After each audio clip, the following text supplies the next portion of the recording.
Right, so good day. I think last meeting we ended our lecture with the China, particularly Qin Dynasty or the Xinyang Palace. Okay, so let's go to the Roman civilization. So the Roman Empire controlled its territory with a clear mandate of sovereignty and power. So I think you could see here that this is Rome, but Rome conquered a lot of kingdoms already. Conquered the Greek city-states. They conquered much of the Mediterranean world. They even expanded uh, here up to the United Kingdom, to Spain. They expanded somewhere here, even to uh, areas near in the desert here in the Middle East. So Rome was really a large kingdom. Okay. So let's look at the evidence to its urban form. So Rome, the urban area, Rome, its military cities, the physical base is marked as a starting point for military defense-oriented planning, built to draw off migration and to serve as symbols of law and order. So there's a reason why it's centered on the military. Probably if you conquer, you mean if you conquer other people and subjugate their culture, of course you could expect uprising. Then to project law and order, they built some sort of their cities are much like military oriented. So the economic base is farming, slavery, and then trade with Asia and Africa. So this political base is a strong military presence. Um, Rome has a lot of legions. Then the social base, the public baths, the Roman forums, consciousness with social status, and of course the rise of monotheism. But I think the original religion of Rome is adapted from the Greek religion. But there was a time when Rome became more and more Christianized until it became uh, a Christian empire. Okay? So at the heart of the entire Roman Empire was the Capitolin or the Capitol Hill, also known as Capit Mundi, which refers to which to Romans means center of the world. So it's probably for them to the Romans, Rome is the center of the world, the center of civilization. Because at that period, at the time, probably with the exception of some Asian civilizations, um, Rome was really at the height of its glory. So it's the symbol of Rome is the symbol of stability and order in an otherwise barbaric and disorderly world. So note that the walls surrounding the capital, the control point at the Emporium, the port, where entry of foreign goods were thoroughly inspected, the Castra Pretoria, which was the barracks of the ancient guards. So here you have the barracks, this area, the Colosseum, the Circus, the Riverside ports, and the Thermi. So I think the Colosseum and Circus they serve as entertainment hubs for the masses. Much like now we have this television. So probably the, the Roman government or the emperor use these avenues to satiate the masses because they are most likely they are being entertained in this area, so they tend to forget the issues that plague their empire. So beside the Capitoline is the Forum Romanum, which is the political center of Rome. Near the Colosseum. So beside the Capitoline, which is the Forum Romanum, which is the political center of Rome. So meaning forum. So it's the place where they exchange ideas and then they talk about legislatures and important happenings inside the Roman Empire. So the Forum Romanum contained the first one, the Curia, the House of the Senate, the Comilium, a space for public assemblies here, the Basilica, which was the rough equivalent of the Greek Stoa, where educational meetings, presentations, and other activities took place. So, a trivia, the Basilica is the modern day equivalent of a government service center where ordinary citizens could apply for licenses, jobs, etc. So, it's most likely what we have City Hall. So, basically, the Curia is where the noblemen talk about issues, and the Comilium is where the decisions are conveyed to the general public or the plebes or the plebeian.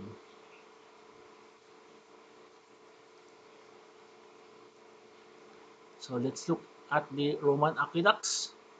So Roman aqueducts, guys, um, it's really important.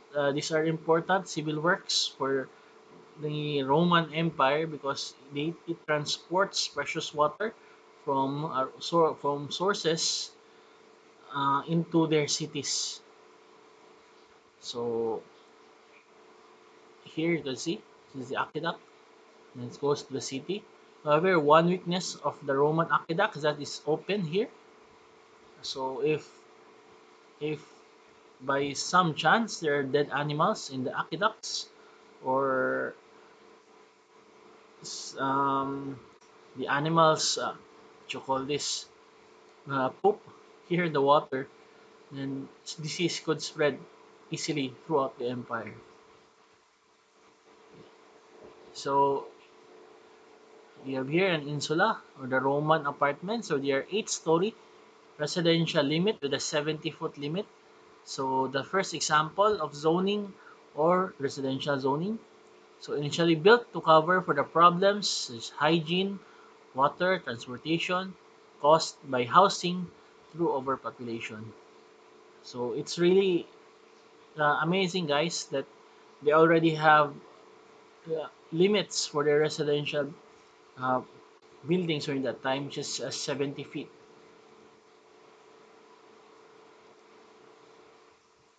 So let's look at Roman domestic architecture. So you have here the insulae. These are high-rise apartments located in the city, usually clustered around the courtyard. This type of dwelling is for the plebes. Ground level units facing streets are used for businesses. So these are the insulae, where the ordinary people live.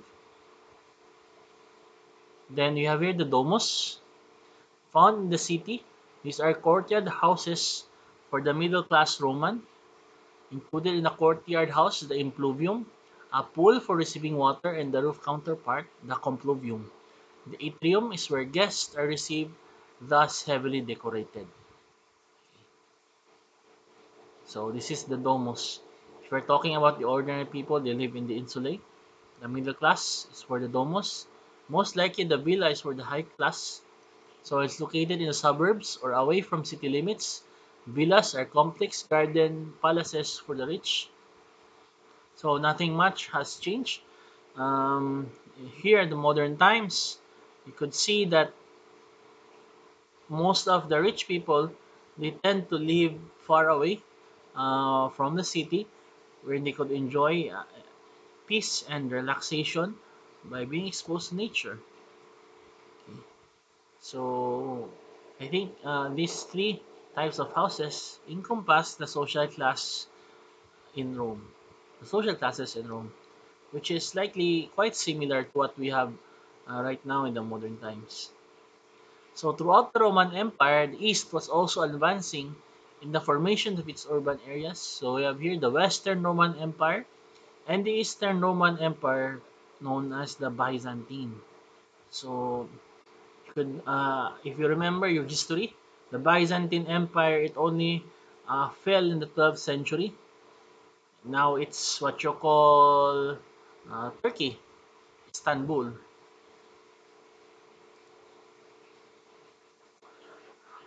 So Let's look at uh, move to the Chinese. So note that the continued rigidity of the gridwork of Chinese capitals. Okay. So there are grid designs. This is the Chang'an of the Tang Dynasty. This is the plan of the Daming Palace. Here you could find the pond, the Zixin Hall, Zhanxing Hall, the Hanyuan Hall. This is around 600 CE. So this map shows the progression of the Great Wall of China.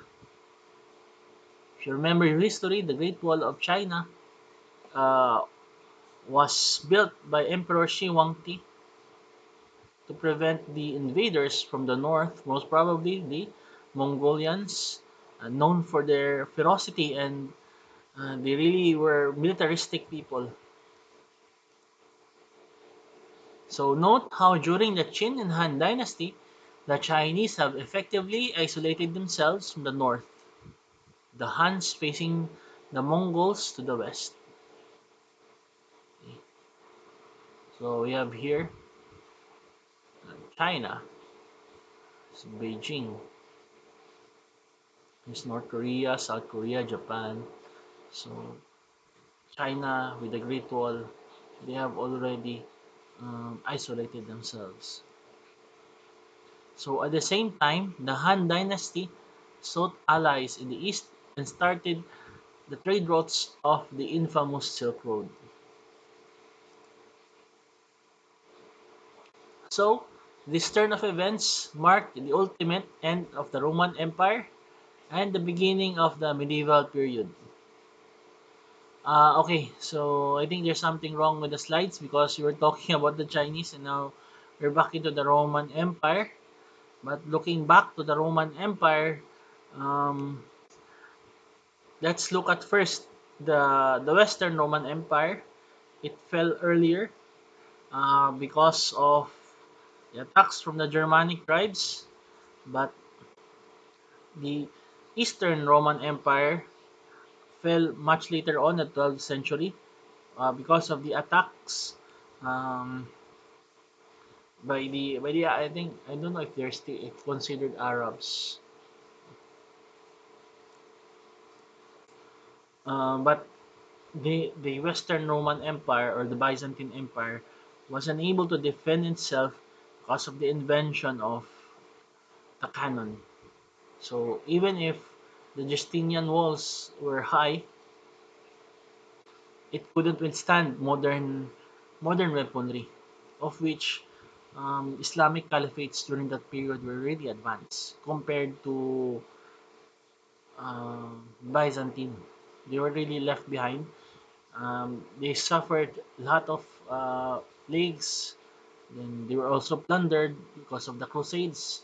So you could see a really weakened Byzantine Empire during that period. So by this time, the East had already met the West as the Roman Empire was crumbling at the helm, suffering attacks from the Goths and the nomadic tribes from the northern Europe, particularly Germanic tribes, including attacks from the Mongols. Meanwhile, the convergence of the East and the West thrived and fostered the proliferation of Islam, Buddhism, and Hinduism in the East. The growing power of Christianity and Judaism contributed to the loosening grip of Roman imperialism. In a struggle to keep his power, Constantine, the Roman emperor at this time, converted to Christianity. By this time, Constantinople, Turkey, was already in its territory, where the Byzantine capital was established after Rome had been invaded, thus marked the beginning of the Byzantine Empire in emphasis as on Catholicism and city planning. So Constantinople began with Constantine I, employing traditional tactics in urban planning, walls, and Praetorian and perimeters vulnerable to attacks on land. He situated both the palace and the church, the Hagia Sophia, at the tip of the peninsula where it was easily protected by the sea. Aside from that, um, the Byzantine Empire has a good navy. So it has a strong navy also, which utilize what they call Greek fire as a form of weapon. for their ships. And then, if you watch documentaries, they also have, I think they placed some defenses on the sea also to prevent um, attacks from the ocean. So we have here, you still see the Hippodrome, the Great Palace. So note that the use of the main road axis that culminated the heart of the Roman Empire. So here, this is the main road axis. Okay, now let's go to the medieval period. So the medieval period is essentially divided into two periods, the Dark Ages and the period of revival. As the Byzantine Empire flourished, Europe was being overtaken by its tribes and Rome was essentially powerless despite being controlled by the Pope. So for the Dark Ages, the first phase was the rise of the Dark Ages is pivotal to the evolution of urban forms. So the rise of the Christian church resulted to monasteries and Christian factions that believed that the religion could only be pure in seclusion. Same time, the Roman urban areas were fastly being overpopulated and sanitation became a problem. So these factors contributed to the rise of monasteries in the fringes of Europe where there are monasteries, there are communities. The cathedral became the center of communities which are known as monasteries and abbeys. Another thing to take note, guys, that even during the Dark Ages, um, the monasteries were still trying to record things. I think they were during this period they were doing copies of the Bible.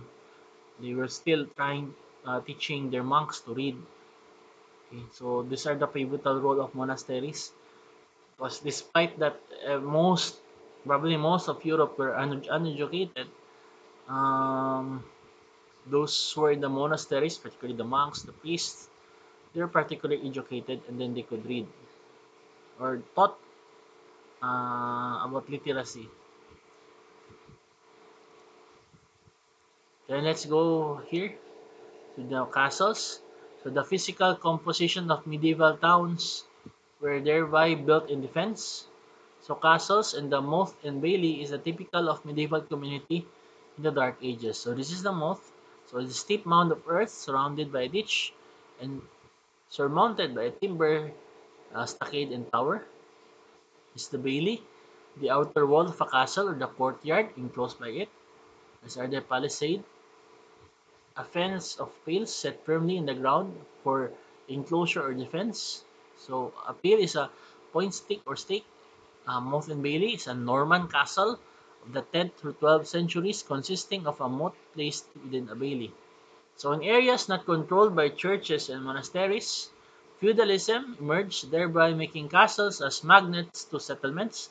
So these castles, guys, they serve as protection to the ordinary people or the plebeians. So that's why communities like to live here because they will be protected because probably since it's the dark ages, people could just plunder you or they might even kill you. So if you live in these fortifications, you're much safer. So let's look at the evidence. So it's urban form. Yeah, the urban area, the castles and moat and bailies. So the physical base, that's defensive plans. For the monasteries, it has highly defensive walls. The economic base for the castles and moat and bailies is central to trade and marketplaces. For the monasteries, however, it's self-sustenance and agriculture, because the monks were taught to make their own food. So that's ideally that they should do. But from the literature that I have read, there were also widespread corruption by the church during that era also. And then the political base, the castles and mountain base were ruled by Roman officials, giving land as a reward with the system war. For the monasteries, the political base are the Catholic leaders. The priest, the social base, the castle's moat and baileys, its neutrality on religion or trade. So they have a commonality. There's also the centrality on religion. So during this period, religion was a good way to control the masses. Okay, so this is the medieval period. It's composed of the Dark Ages and the Revival. So the domination of the Christian Church, the decline of Constantine rule. So barbaric tribes, Rome suffered invasions from the Huns, the Visigoths, the Swedes, the Slavs, and the Vandals. Then for the revival, we could see a decline of invaders and the rise of the Manchus. So the Huns, as one of the most inflicting invaders of Rome with the demise of Genghis Khan and Kublai Khan, had begun gaining power across ancient Chinese dynasties, decreasing interest in Europe. So you have the rise of mercantilism. Cities across Europe had started gaining power by trade. So the revival period began to took form when Charlemagne took control over Holy Rome. So neighboring European settlements began to settle, and this emerged the mercantilist. So even right now, I think most of the modern cities, it's everything is centered on trade, especially now that we're entering into a stage of globalization. So Europe eventually recovered from the invasions, and villagers began to clear the land for agricultural use. Population grew, and lords and bishops and abbots began planning new towns beyond the castles and monasteries. The rich were privileged to live within the portcullis, which closed at sundown for protection, and then the poor were isolated. So you could just see, guys, that because the situation became more and more stable, of course, the population base it grew outside from the monasteries and from the castles because it's now safer to live outside. Well, of course, the rich they still enjoy the privilege of living inside gated communities, just like what we have right now. So you have here medieval feudalism, the development of tenant-landlord relationships. So castles and keeps were originally built for defense. So some landlords took over these keeps and were big enough to accommodate tenants. Eventually, people began to build around these castles for protection, all resulting to the burgos or burgese communities, which are the middle class communities. So here a castle. Should familiarize this diagram for castle, guys, in Dick Ching uh, dictionary. Okay, so the burgs and faubourgs, transportation, the mules, streets were winding, towns were circular, centrifugal and organic. Materials needed to be fireproof because of the adjacency of the structures. So this is in, I'm not sure how to pronounce this, Carcassonne in France. Communities started having concepts on zonal values. Marketplaces became the center of the city and is the most expensive. So streets adjacent to the gates and marketplace became the second most expensive. The other zones were used for housing. So it can be said that mercantilism is the beginning of capitalism. It placed emphasis on coastal cities that were ports of trade. Thus, property values near ports were far more expensive. So mercantilism, mobility by sea vessels, development of coastal areas, the growth of retail outlets, development of ports, of course, because you need ports in order to transport goods from faraway places, relatively fragmented social organizations, relatively loose physical boundaries. So you can see right now that you already started zoning during this period. You have RE residential estate, you have the residential single family, then residential single family, residential for the manufactured home, then we have the residential the tourist resort. So let's look into it. The evidence, the social form, the fabrics, the physical base is that it evolved from castles, winding streets, catering to mules, So mules, I think they're similar to donkeys. The economic base is trade. The political base is still the same for the faubourgs and port cities, the landlords, the rising kings and royals. Social base, the same, the royalties, the bankers, the artists, the rise of the middle class, the imminent rise of massive populations. So, but for port cities, is the physical base is the adjacency to open seas. So this is the revival period. Okay. Okay. So this is the activity. So group yourselves with a maximum of 4 students per group. Pick any settlement prior to the Industrial Revolution from any part of the world. Discuss the physical, economic, social, and political basis of the settlement you have chosen. To choose your settlement, you may refer to the attached system map. Okay, can you also do your research? Submit your findings in paper not more than 5 pages in length. All members of the group must submit the same paper in their own submission bin. Okay, so I guess this ends our lecture, guys. Um, I'll post this on our Padlet link. Then during our class schedule, we'll have an oral recitation, an oral activity. So see you next meeting or see you during class. Okay. So I just recorded this so that during our class, um, we'll just have oral recitation and clarifications also for our lecture. Okay. Amping guys.